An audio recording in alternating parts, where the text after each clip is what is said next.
Hey guys, welcome back to another Tasting Tuesday video. If you guys watched a couple weeks back, which now is like a couple months back, again, I apologized on last episode for taking a break. I'm going to be more consistent at this. With the holidays coming up, I know people are looking for whiskey, tequila, gin recommendations for cocktails they want to do with their friends and family around the holidays. And so what do you spend your money on? I mean, there's an endless supply of alcohol at the grocery store, at the liquor store, at Total Wine. There could be thousands of different options, and most of them are not that good.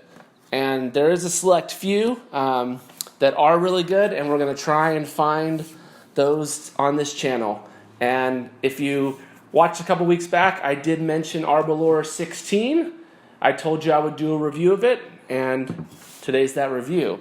So this is a Scotch. It's a Speyside Scotch. There's not a ton of Speyside Scotches. My first Speyside Scotch I had was the 8-year at Trader Joe's. They have a private label. It says Trader Joe's on it, and it's an 8-year Speyside. And it's phenomenal for the price. I think it's like $20 or $18 or something. It's very good. If you haven't had a Speyside before, it's a great introduction.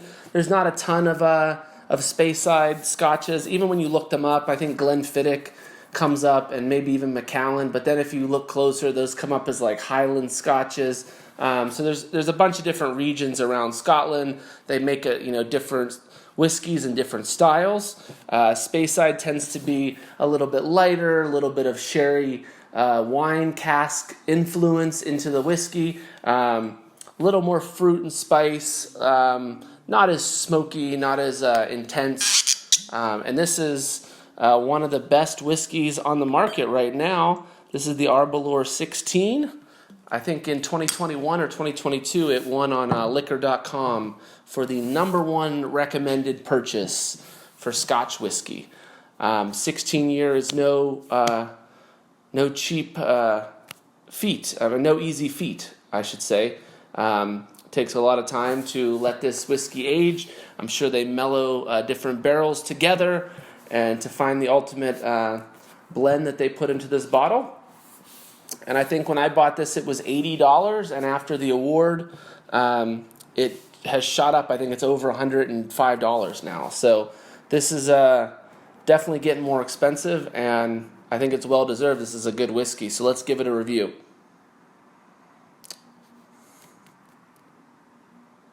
I mean, immediately I'm getting this briny, seawater, saltwater.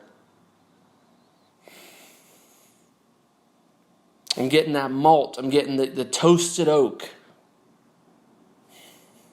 A little bit of that sherry. Sherry's like it's a wine. It's like I believe it's like a sweet wine.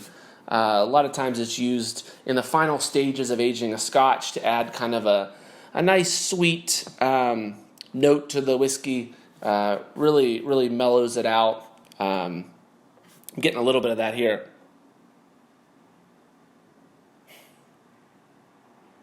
Touch of orange peel. A lot of people know that I like Japanese whiskey. I haven't done a whole lot of Japanese whiskey because it's very expensive. My favorite is Yamazaki 12-year, and this has a very similar smell and taste, as you'll see, to Yamazaki 12-year with that candied orange peel, toasted oak, fruits. Let's give it a sip.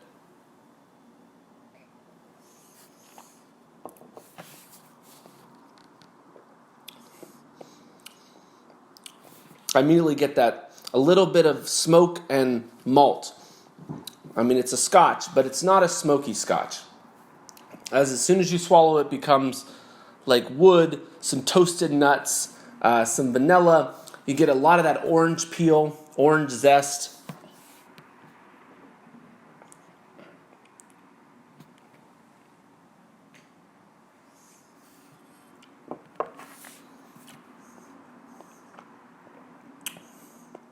Little bit hint of cinnamon, a nuttiness, maybe a touch of lemon zest, but more orange zest in the citrus.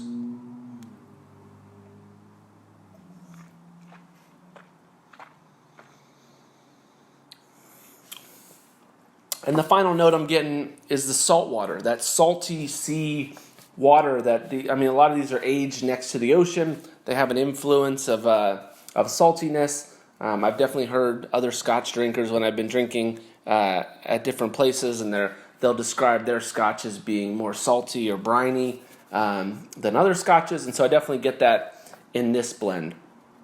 Or I think this might be a single malt. This is a single malt, so it's not a blend. Comes in at 40%, only 80 proof, which isn't very high. I was kind of disappointed when I bought it. I was like, I didn't see it was 40%. They're definitely watering it down because they're not aging it at 40%. They're probably aging between 50 and 60% in the barrel to get the most flavor out of the wood, and then they will cut it with water to bring it down to 40% to bottle it. Most whiskeys now are being bottled at 43 to 46%, somewhere in there. Over 46%, the alcohol gets a little hot. I know we did Wild Turkey 101 on this channel. That you can really get a lot of flavor in it, but after a couple sips, your tongue starts burning, your mouth is burning. So I definitely don't love the high proof whiskeys. You got to water them down or put them over some ice. But anything from 43 to 46 is usually really great to drink, and every percent higher than 40, you just get like more intense flavors. So I definitely think this comes in a little low, but by no means is this weak. This is a well-made whiskey.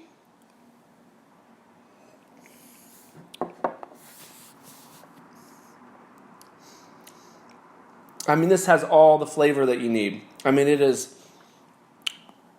It just fills your palate, and it's long. It doesn't go away. You keep that flavor in your mouth till the next sip.